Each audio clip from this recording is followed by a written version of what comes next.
What to do if there's a nuclear explosion? Thank you. And now white rice. This episode is brought to you by Dashlane. Never forget another password and keep all your... Oh, Pooty video. You got a Pooty video. What's the detective? Oh, how long is that detective video, chat? Secure by signing up for a free account today. Imagine this. A sudden bright light followed by the sounds of the heavens opening. An intense heat blast smashes through the city and a gigantic mushroom cloud slowly rises. Cars swerve from the roads amid the screams of fear, panic, and pain. And that's only if you have enough time to see the spectacle before being blasted off the face of the earth. It's an apocalyptic image, alright, but would a nuclear blast really spell the end of the world? Are there any steps that we could take in advance to avoid frying as the nuclear device is detonated in our home city? Would it be safer to be higher or lower, chat? It gotta be lower, right? That's what we'll find out in this episode of the Infographics Show, How to Survive Nuclear Fallout. The debate on whether or not we could survive a nuclear war is still wide open, but one thing is for sure. The weapons are getting darn right nastier. The nuclear warheads that the world has at its disposal right now are hundreds of times more deadly than the bombs dropped on Hiroshima and Nagasaki at the end of the Second World War. We have no clear picture of the catastrophic effect of all of these weapons being detonated at the same time. And that's what is likely to happen in the event of a nuclear conflict. Like, imagine niggas was like saying, at that point, why you even have a nuclear conflict? There'll be nobody left. What is the point? What is the point of nuclear? Like, bro, that shit's scary, bro. What if everybody's like, fuck it, bro. We going, like, hey, bing, bing, bing, bing, bing, bing, bing. Who don't got nukes? Who pussy? Which one of them niggas is pussy? Who don't got nukes, bro?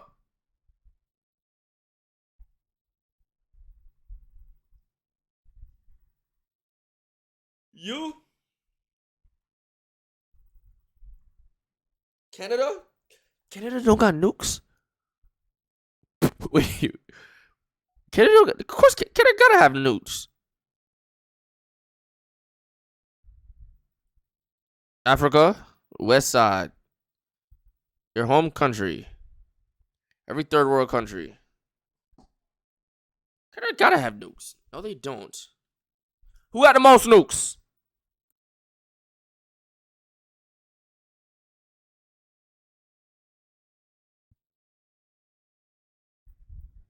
US and Russia.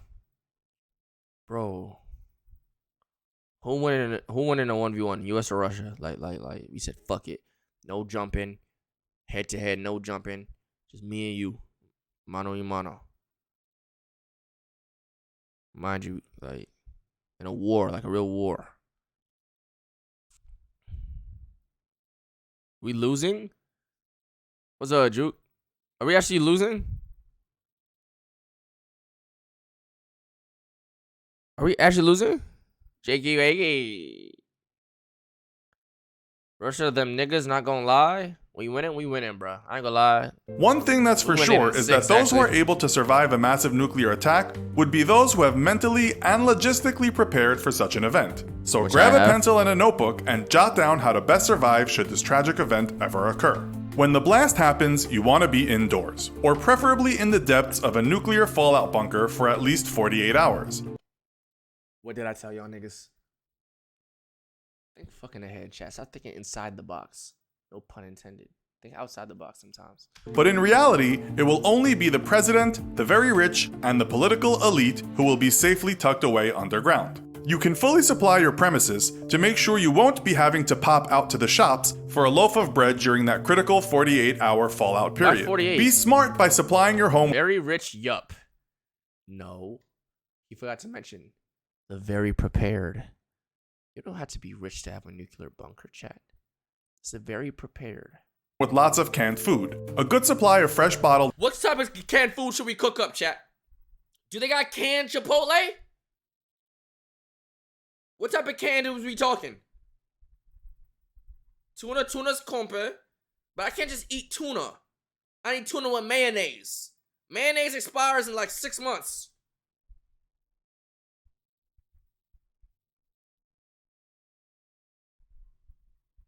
You gotta mix it with onions and peppers and shit. Okay, what's some comfy canned shit? Sardines, I'll vomit. Beans and sausages. Bro, it is 2023. We need compier canned food, bro. It should be like 5-star canned food, bro. Why isn't there Chipotle canned? Canned glizzies, ravioli. How long does it take for ravioli to expire? And don't you gotta warm that bitch up, that Chef Boyardee? Don't you gotta warm that motherfucker up? I can eat Chef Boyardee all day. Fun, nigga. No? Spam? I'd rather take spam up my butt, nigga. I'm not eating spam. I'd rather it go up my butt than my mouth, nigga. I'm not eating no fucking spam, fuck, boy. What about Lunchables? No, we're cooked. Soup? There'd be canned soup. How long does it take for canned soup to expire, chat? Them fruit cups? What about the fruit cups? Yo, what the fuck what type of preservatives do they have in them fruit cups, bro?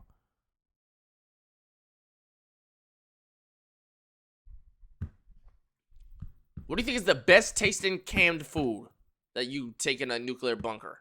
Like, I need a tier list. Red 40. I think ravioli's gotta be top 5. Corn, fuck corn. Capri Suns. I think liquids are gonna be easy. Liquids are gonna be easy. Baked beans. Y'all like baked beans? Water is also essential. You'll need 1 gallon of fresh water per person per day. You will do well to have an old wireless radio powered by batteries to keep up to date with events. A whistle for communicating across distance is super handy, and a cell phone with a solar charger is brilliant. For those of you planning ahead, you'll want to keep in stock a basic first aid kit, a medical instruction book, and a supply of required prescription medications. Okay. You'll also need a flashlight with batteries and a map and compass for navigating your escape. If you happen to be within a few miles of the initial detonation, the chances are you're already dusted. The heat would rise to about 540. What's a few miles? What if it's in Miami? Because you know Miami's gonna be the target. Broward not gonna be a target. I'm an hour from Miami. Miami's about like 30, 40 miles. 540,000 degrees. 40,000 degrees Fahrenheit, and at the epicenter of the blast, almost everything would be totally flattened. The area 1 to 4 miles outside of the epicenter would be dangerous. You'd probably have burnt skin from the blast. Housing would be damaged, windows would shatter, and paint would peel from the buildings. That means shelter is the main consideration. Find somewhere safe. If you were looking in the direction of the blast, you would probably suffer some form of temporary blindness, and the fallout would remain hazardous up to 20 miles from detonation. 20 miles, bitch. Y'all just lied to me. I am good. Once a nuclear device is detonated, radioactive materials are blasted up into the atmosphere before raining back down to Earth. This hazardous material literally falls out of the sky. Look, that's the fallout. Oh, GG. And that's why we use the term fallout. The material can travel for hundreds of miles, adapting to wind patterns, and human exposure to this fallout is extremely hazardous. If contact is made with the fallout, you will suffer acute radiation sickness, cellular degradation, and radiation syndrome. Is there pills? I've seen in Russell's radiation pills. So what if I pack a hazmat in my bunker with radiation pills?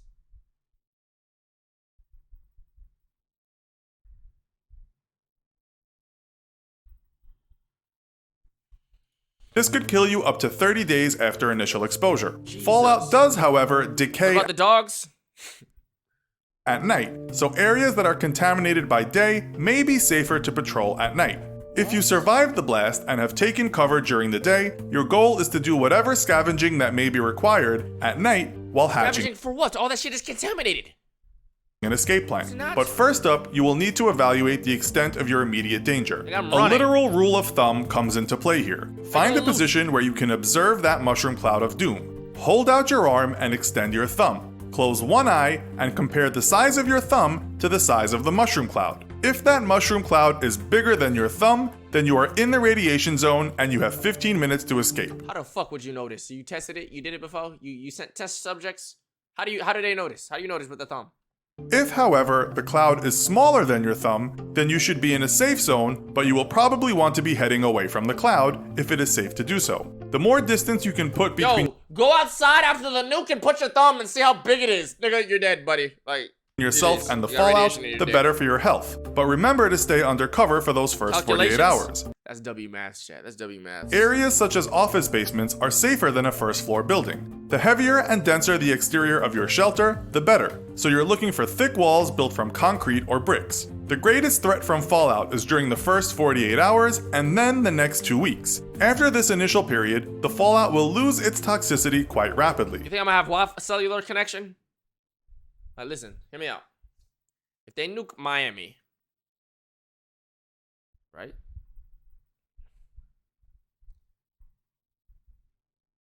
I got no Wi-Fi? Like let's say the blast don't hit me, but the radiation's over here. I still got Wi-Fi. You know what I'm saying? So if you happen to have food, and more importantly, a water supply in your shelter, you may be able to sit it out and perhaps catch up on a TV series or two. But remember, if you see a cloud of debris moving towards you... Is that a BBL, bitch? A BBL demon running away from a nuke? They got a BBL, bitch, running away from a nuke, bro. Perhaps catch up on a TV series or two. But remember... What does that Latina get at? If you see a cloud of debris moving towards you, you may need to up sticks pretty fast. You should only consider jumping in a vehicle if you have the means to start it and drive away within that crucial 15-minute time frame. I am out. What's your Twitch? You're on my Twitch, you bitch ass nigga. Wicked14, you are on my Twitch channel typing in my chat, ho. Fuck you mean, what's my Twitch? Don't ask me no dumb shit, bro. Don't ask me, I hate stupid shit.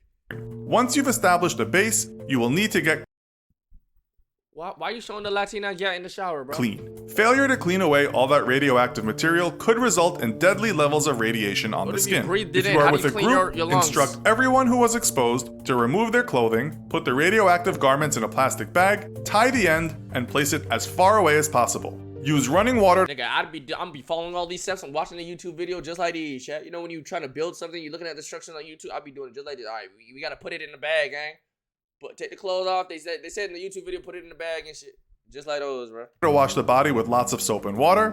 Blow your nose and make sure you clean behind those ears. You will need to find new clothing for you and your party. You will also need to attend to those radiation and thermal burns known as beta burns. If the skin has blistered, immerse yourself in cold water and then cover the area with a sterile compress or Vaseline. After you have managed all this, you should be critically aware of subsequent attacks. Yep, most probably, that nuclear blast won't be the only rocket in this firework party. Keep your shelter intact, but be prepared to move and take supplies with you. You will generally be safer out of the cities, but make sure you aren't heading to any out-of-town military bases that could well be the next target site. Maybe heading to a network of deep underground caves would be the best strategy, seeing that the world is dead set on blasting their way back to the Stone Age. Where do you think I live? What do you mean underground caves, nigga? We're not in the Amazonians. What do you mean underground cave, nigga? I'm in Florida. I'm in Florida. Where do I go to find an underground cave, nigga? And let's pretend for a second you're in a shelter and you still have internet. Nigga think I'm in Rhode Island or something. That means others have internet as well, and you still have to worry about keeping your password safe and secure. Both in this scenario and in real life, you should totally use Dashlane. Dashlane is a password manager that makes it easy for you to control your digital identity. Try Dashlane completely free for 30 days and discover how much easier your password life can be. Anytime you